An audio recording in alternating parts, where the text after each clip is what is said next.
You're such a pathetic loser, Alexis. My sister's voice cut through the rehearsal dinner chatter like a knife. At least I found someone who actually wants me. The room went silent. 28 guests stared at me, their forks frozen halfway to their mouths. I had just spent $20,000 on Chloe's dream wedding, and this was her gratitude. My hands trembled as I set down my wine glass, the crystal catching the candlelight one last time before everything changed. "Excuse me?" I whispered, my voice barely audible. Chloe laughed, that high-pitched giggle she used when she wanted attention. "Come on, sis. We all know you're jealous.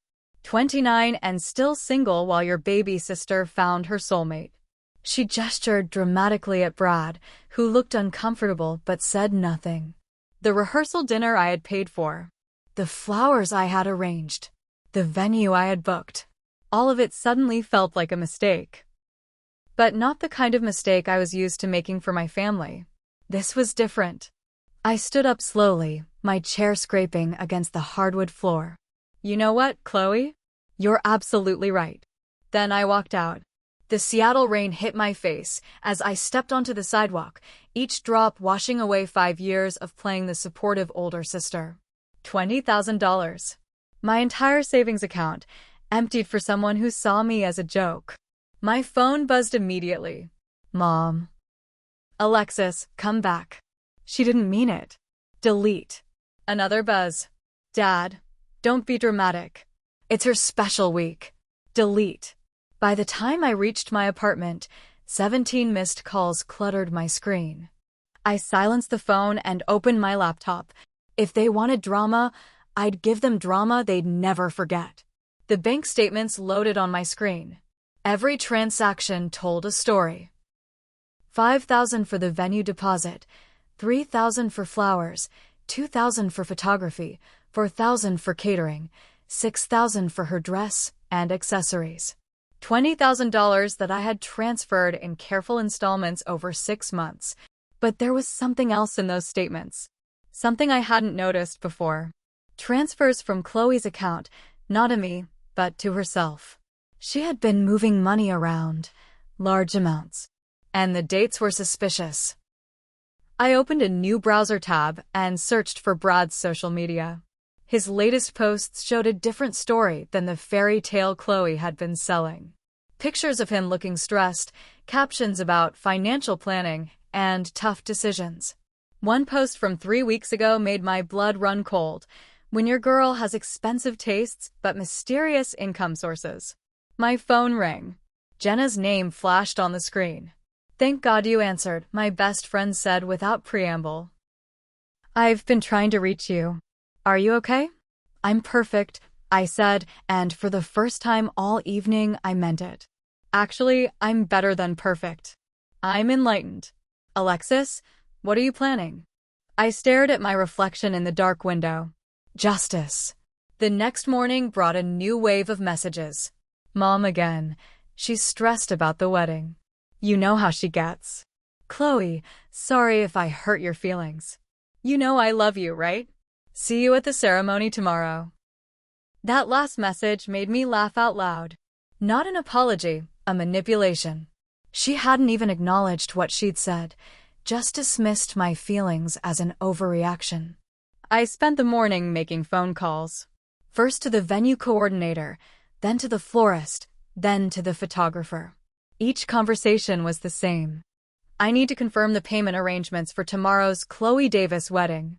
"Oh yes, everything's been paid by the bride's sister." Beautiful gesture, really. "And if the payments were to be disputed?" A pause. "Well, we'd need to resolve that before the ceremony begins." Perfect. My second call was to Kate, Chloe's maid of honor. We'd gone to college together before she became my sister's friend. "Kate, I need to ask you something, and I need you to be honest." "Okay." Her voice was cautious. "How much do you know about Chloe's finances?" A long silence. "Alexis, I don't think I should." She spent my money and called me a pathetic loser in front of 28 people. "I think I deserve some honesty." Another pause. She told me she had savings.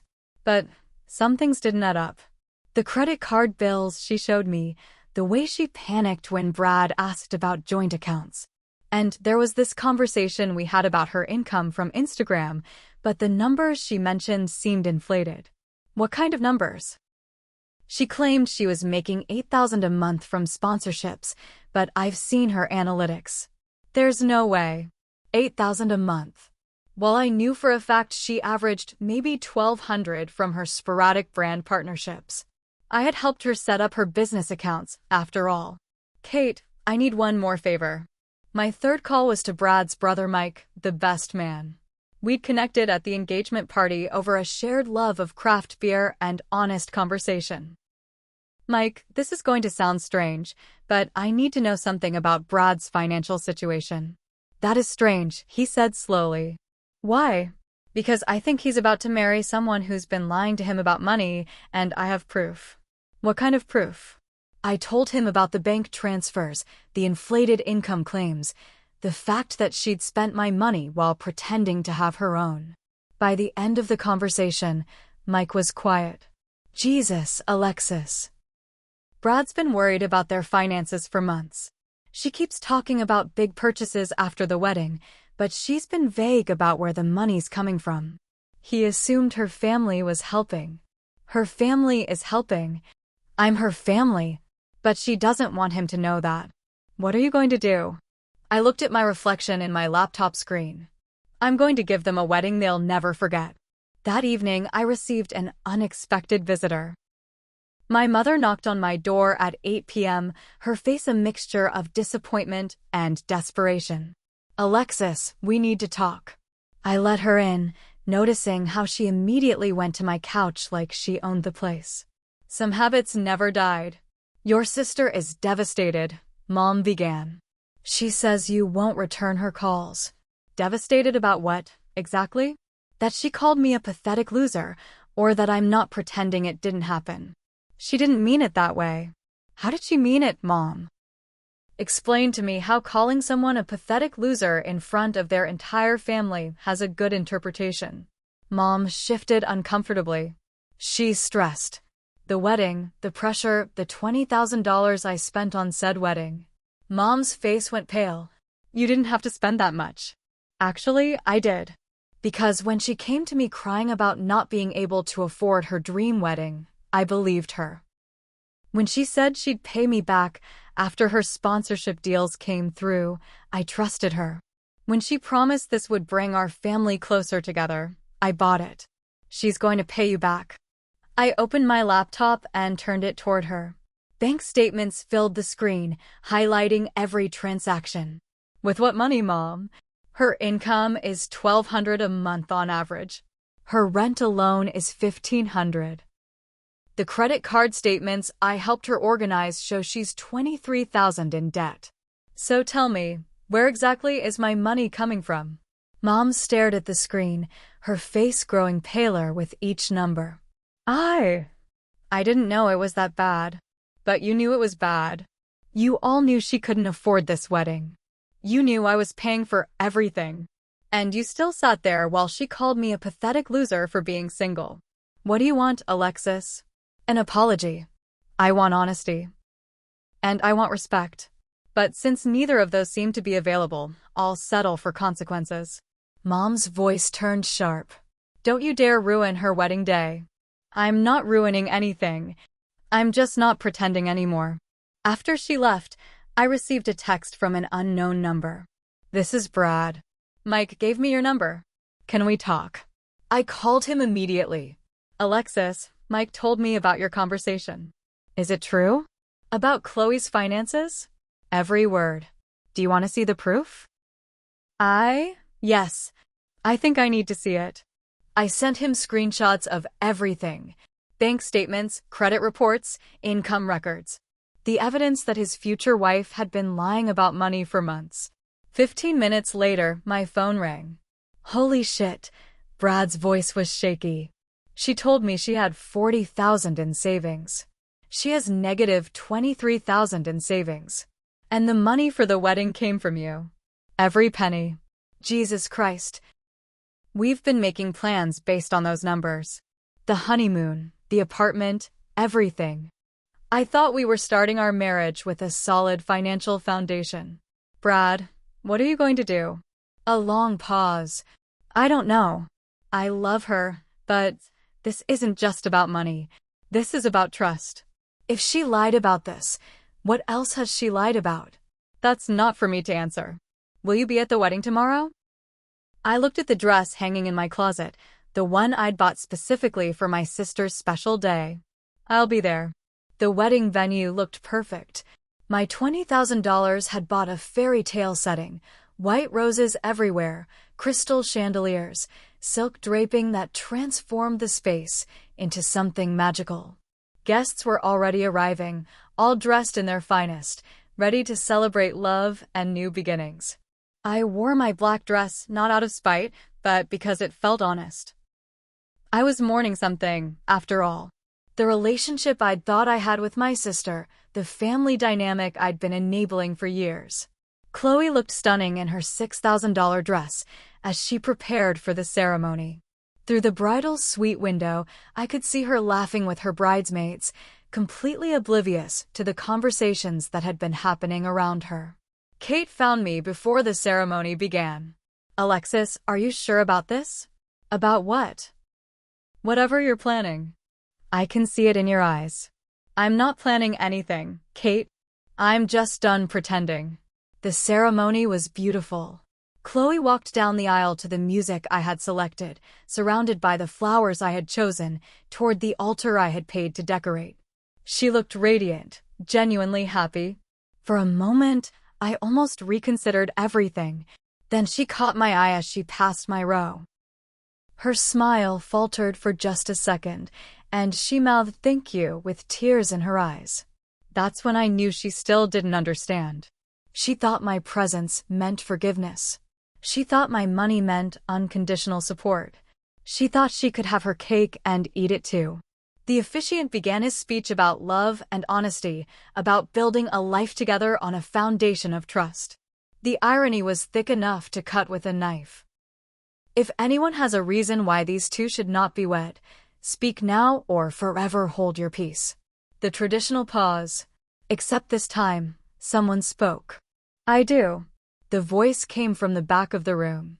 Brad's brother Mike was standing, his face grave. I'm sorry, but there's something everyone needs to know before the ceremony continues. Gasps rippled through the crowd. Chloe's face went white. Brad looked confused and terrified. The bride has been financially dishonest about her ability to contribute to this marriage.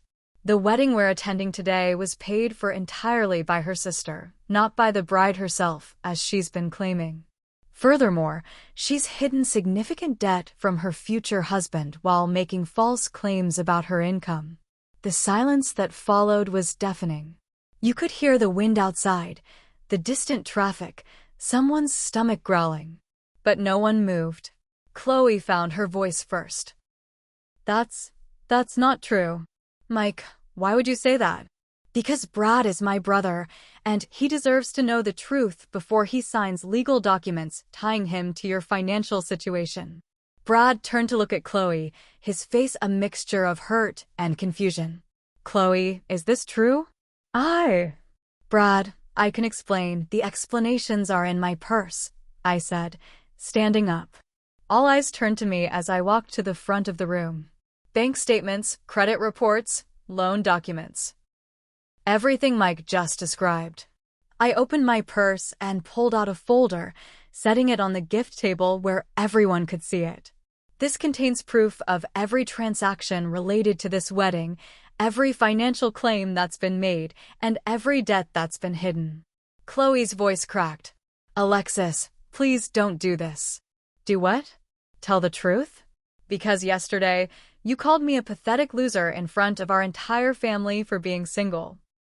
But the pathetic part isn't being single, Chloe. The pathetic part is lying to the person you're supposed to love about fundamental aspects of your life. Brad picked up the folder with shaking hands. As he flipped through the pages, his face grew paler. Chloe, these credit card statements, you owe $23,000? It's not that simple, and your income. You told me you made $8,000 a month. This shows $1,200 on average. The Instagram business is growing and the wedding expenses. He looked up at me. You paid for everything. Every flower, every chair, every piece of cake. $20,000 from my savings account. Pause here. What would you do if you discovered your partner had been lying about their finances right before your wedding? Would you go through with the ceremony or walk away like Brad was about to do? Brad closed the folder and looked at his bride. Chloe, we've made plans based on numbers that weren't real. The apartment we signed a lease for, the honeymoon, the joint bank account we were going to open. How were you planning to contribute to any of that? Chloe's composure finally cracked. I was going to figure it out. I thought maybe Alexis would help, or my parents, or the business would pick up. You were going to lie your way through our entire marriage. It's not lying, it's optimism. The wedding guests sat in stunned silence, witnessing the dissolution of what was supposed to be a celebration. Some were taking pictures. Someone was definitely recording video. Dad finally stood up. Everyone needs to calm down. We can work this out after the ceremony. No, Brad said firmly. We can't. This isn't about money, it's about honesty. If she could lie about this, what else would she lie about? Our mortgage applications, our tax returns, our kids' college funds? Brad, please, Chloe begged. I love you. We can work through this. By lying about it some more. He shook his head. I'm sorry, Chloe. I can't do this. He handed his boutonniere to Mike and walked out of the venue, leaving his bride at the altar in front of 112 guests. The aftermath was chaos. Chloe collapsed into her mother's arms, sobbing. Half the guests were taking pictures. The other half were whispering furiously among themselves. The photographers kept shooting, capturing every moment of the meltdown. I stood there for a moment, watching the scene unfold. Part of me felt satisfied justice had been served. But another part felt hollow. This was still my sister, still my family, still people I had once loved unconditionally. Mom appeared at my elbow, her face twisted with rage. Are you happy now? You've destroyed her life. I didn't destroy anything, Mom. I just stopped enabling the destruction she was doing to herself. You could have talked to her privately. You didn't have to humiliate her in front of everyone. Like she humiliated me yesterday? In front of everyone. That was different. No, it wasn't. The only difference is that my humiliation was based on truth. Dad joined us, his face red with anger. You're out of this family, Alexis. You hear me? Out. I looked at him calmly. Good. I've been trying to figure out how to leave for years. I walked back to my seat and collected my purse, ignoring the stares and whispers around me. As I headed for the exit, Kate grabbed my arm. Alexis, wait. Are you okay? I'm perfect, I said, and realized I meant it. For the first time in my adult life, I'm exactly where I'm supposed to be. The venue coordinator caught me at the door. Ms. Davis, what should we do about the reception? The catering, the music, the cake? I thought about it for a moment. 112 guests, most of whom had traveled to be here. Staff who had worked all morning to prepare. Food that would go to waste. Let them have the reception, I said. The food is paid for. But I won't be staying. Outside, the Seattle air felt cleaner somehow. My phone was already buzzing with notifications, texts, calls, social media tags. The video of the wedding disaster was probably already online. I didn't care. For the first time in 5 years, I had money in my bank account that was actually mine. For the first time in my adult life, I didn't owe anyone anything. No emotional labor, no financial support, no fake smiles while being insulted. I walked home through the city, taking the long way, stopping to buy coffee from a street vendor and dropping a $20 tip in his jar just because I could. Because it was my money and I could spend it on someone who would appreciate it. My apartment felt different when I walked in. Quieter, but not empty. Peaceful. The silence wasn't waiting to be filled with someone else's crisis or demands. I changed out of my black dress and into comfortable clothes, then sat on my couch with my laptop. The bank account that had been drained to zero 6 months ago now showed a healthy balance. Money I could save, invest, or spend on myself for the first time in years. My phone rang. Jenna's name appeared on the screen. Jesus Christ, Alexis. I just saw the video. Are you okay? I'm great. Honestly, I'm better than I've been in years. That was intense. Do you regret it? I thought about the question seriously. Did I regret exposing my sister's lies? Did I regret causing a scene? Did I regret destroying what might have been her only chance at happiness? No, I said finally. I regret that it had to happen that way. But I don't regret telling the truth. What happens now? Now I figure out who I am when I'm not busy being everyone else's ATM. The next few days brought a parade of angry messages from family members. Uncle Paul tried to mediate, suggesting family therapy. Cousin Rachel sent long texts about forgiveness and moving forward. Even my grandmother called from Florida to tell me I'd gone too far. Each message got the same response: delete. The only person I responded to was Brad, who texted 3 days after the wedding, "Thank you." I know it couldn't have been easy. I wrote back, "You deserve the truth. I hope you find someone who gives it to you from the beginning." Chloe's social media went dark for a week, then came back with a carefully crafted post about learning and growing from life's challenges. The comments were a mix of support and savage criticism. Someone had posted the wedding video to TikTok, where it was getting millions of views under hashtags like #weddingfail and #familydrama. I deleted my own social media accounts. Not out of shame, but because I didn't need the noise anymore. 2 weeks after the wedding, I got a promotion at work. Not because of the drama. The process had been underway for months, but the timing felt symbolic. Like the universe was confirming that I was on the right path. A month later, I moved to a better apartment. Still in Seattle, but in a neighborhood I actually liked, in a building with better security. The deposit came from my own savings, not money I'd borrowed or scraped together after helping someone else. 3 months later, Chloe sent a letter. An actual paper letter, delivered by mail. "Alexis," it began, "I've been going to therapy, and I'm starting to understand how my actions affected you and everyone else. I know sorry isn't enough, but I am sorry. Not just for what I said at the rehearsal dinner, but for years of taking advantage of your generosity.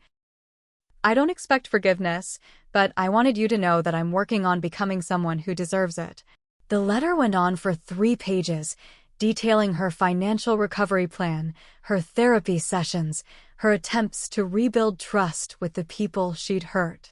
It was thoughtful, specific, and seemed genuine. I read it twice, then put it in a drawer. Maybe someday I would be ready to respond. Maybe someday we could rebuild something healthier than what we'd had before. But today wasn't that day, and I was okay with that. 6 months after the wedding, I ran into Brad at a coffee shop downtown. He was with a woman I didn't recognize, brunette, professional looking, laughing at something he'd said. He saw me first and came over while she saved their table. "Alexis, hi. How are you?" "I'm good. Really good. You look happy." "I am. This is Sarah, my girlfriend. We met through work." He paused. "I wanted to thank you again for what you did. I know it was hard, but you saved me from making a huge mistake." "I didn't do it for you," I said honestly. "I did it for me. But I'm glad it worked out." He nodded. "Chloe's been asking mutual friends about you. I think she wants to reconnect." "I know. She wrote me a letter." "Are you going to respond?" I considered the question. "When I'm ready. If I'm ever ready. But not because I owe her anything." "Fair enough." He looked back at Sarah, who was checking her phone. "I should get back. But Alexis? You were right about the truth being important. I'm not making that mistake again." I watched him return to his table, saw the way Sarah's face lit up when he sat down, noticed how naturally they fit together. No performance, no pretense. Just 2 people who apparently liked each other exactly as they were. That evening, I did something I hadn't done in years. I went to a movie by myself. Not because I couldn't find anyone to go with me, but because I wanted to. I bought the good popcorn, sat in the center of the theater, and enjoyed 2 hours of someone else's story without worrying about anyone else's needs or opinions. Walking home afterward, I passed a street musician playing guitar on the corner. He was good, really good, but his case held only a few crumpled dollar bills. I stopped to listen to a full song, then dropped a 50 in his case. "Thank you," he said, his face lighting up. "That's incredibly generous." "It's incredibly freeing," I replied. As I continued home, I realized that was the difference. For years, every dollar I'd spent on my family had felt like an obligation, a transaction designed to maintain relationships that drained me. But spending money on a stranger's music, on my own comfort, on choices that reflected my values rather than someone else's expectations, that felt like freedom. My phone buzzed with a text from an unknown number. I almost deleted it automatically, but something made me look. "Hi Alexis, this is Kate. I know we haven't talked since the wedding, but I wanted you to know that what you did was brave. A lot of people are calling you cruel, but I think you were the only honest person in that room. I hope you're doing well." I typed back, "Thank you. That means a lot." She responded immediately, "I'm having a housewarming party next month. Would you like to come? No family drama, I promise. Just good people and good wine." I stared at the invitation for a moment. The old me would have declined, worried about running into mutual friends who might judge me for the wedding incident. The old me would have stayed home to avoid potential conflict. "I'd love to," I typed back. That night, I did something else I hadn't done in years. I called in sick to work the next day, not because I was ill, but because I wanted a mental health day. I spent the morning reading in bed, the afternoon walking through Pike Place Market buying flowers for my apartment, and the evening cooking dinner for one without feeling lonely about it. It was the most peaceful day I'd had in memory. The seasons changed. Seattle's rainy autumn gave way to its mild winter, and I found myself adapting to a life lived entirely on my own terms. No crisis calls at midnight, no last-minute requests for loans, no family events where I felt obligated to smile while being insulted. The silence where their constant demands used to be wasn't empty, it was full of possibilities. I started taking pottery classes on Thursday evenings. I joined a hiking group that met on Saturdays. I began volunteering at a literacy center on Sunday mornings, helping adults learn to read. These weren't things I'd done to fill the void left by my family's absence. They were things I'd always wanted to do, but never had time for when every spare moment was dedicated to someone else's crisis. 1 year after the wedding, I received another letter from Chloe. This one was shorter, more direct. "I'm getting married again," it said. "To someone who knows everything about my financial situation from day one. We're having a small ceremony, just immediate family, and we're paying for it ourselves. I know you probably won't come, but I wanted you to know that I learned from what happened. I'm trying to be the person you always believed I could be." I put this letter in the drawer with the first one, unread past the first paragraph. 2 years after the wedding, I bought a house. Not a big house, not an expensive house, but a house that was entirely mine. The down payment came from savings I'd built up by not constantly giving money away. The mortgage was calculated based on my income alone, not inflated by promises from people who couldn't keep them. Standing in my empty living room on moving day, surrounded by boxes that contained only my belongings, I felt something I hadn't experienced since childhood. The complete absence of obligation to anyone but myself. My phone sat silent on the kitchen counter. No demands, no emergencies, no manipulation disguised as love. Just quiet and choice and the radical freedom of a life lived on my own terms. I walked to the window and looked out at my small backyard, imagining the garden I might plant, the books I might read on a bench under the apple tree, the conversations I might have with friends who chose to be there because they enjoyed my company, not because they needed something from me. For the first time in my adult life, I was home. The woman who had walked out of that rehearsal dinner 2 years ago had been broken, used, and desperate for validation from people who saw her only as a resource to be exploited. The woman standing in this window was whole, self-sufficient, and surrounded by silence that felt like peace rather than abandonment. I thought about the $20,000 I'd spent on Chloe's failed wedding. At the time, it had felt like the most expensive mistake of my life. Now I understood it differently. It was the cost of my freedom, and honestly, it had been a bargain. Outside, a neighbor was walking his dog, waving at me through the window. I waved back, smiling not because I had to, but because I wanted to. Because kindness offered freely felt completely different from kindness extracted through guilt and manipulation. My phone buzzed with a text from Jenna.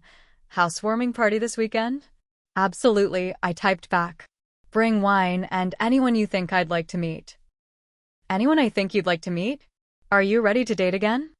I considered the question. Was I ready to open my life to someone new? Was I ready to risk caring about another person's needs and feelings? The difference was, this time it would be a choice. Not an obligation born from shared DNA or years of emotional manipulation, but a genuine decision made by someone who knew her own worth and wouldn't accept less than she deserved. "Yeah," I typed back. "I think I am." I set the phone aside and returned to unpacking, moving through my new house with the lightness I'd forgotten was possible. Every room I entered was mine to fill or leave empty, to decorate or ignore, to use for my own purposes without considering anyone else's opinions or needs. In the bedroom, I hung up the black dress I'd worn to the wedding. Not as a monument to that day, but as a reminder of the moment I'd chosen truth over comfort, self-respect over family peace. It would probably be the last time I wore it, but I wasn't ready to let it go yet. The sun was setting by the time I finished unpacking, painting the walls of my new home in shades of gold and orange. I made myself dinner, pasta with vegetables, nothing fancy, but cooked exactly the way I liked it without considering anyone else's preferences, and ate it in my empty dining room, planning the life I wanted to build in this space. Tomorrow, I would plant flowers in the backyard. Next weekend, I would have friends over who came because they wanted to spend time with me, not because they needed money or favors. Next month, I would take a vacation to somewhere I'd always wanted to go, funded entirely by money I'd earned and saved without giving half of it away to people who didn't appreciate the sacrifice. These weren't grand dreams or ambitious goals. They were simple, ordinary pleasures that felt revolutionary to someone who had spent years believing her value lay in what she could provide for others rather than who she was as a person. As darkness fell, I walked through my house turning on lights, claiming each room as my own. The silence that had once felt lonely now felt rich with possibility. The absence of constant demands felt like the presence of infinite choice. I was 31 years old, single, and entirely responsible for my own happiness. For the first time in my life, that felt like the beginning of something beautiful rather than something to apologize for. In the distance, I could hear the sound of traffic, neighbors talking on their porches, a dog barking somewhere down the street. Normal sounds of normal people living normal lives, without drama or crisis, or the exhausting performance of maintaining relationships that drained more than they gave. I belonged here, in this ordinary, peaceful moment. I belonged to myself, finally and completely. And that was worth every penny I'd ever spent to get here. Let me know your thoughts in the comments below. Was I right to expose my sister's lies at her wedding, or should I have handled it differently? Share this story with anyone who understands the struggle of setting boundaries with toxic family members.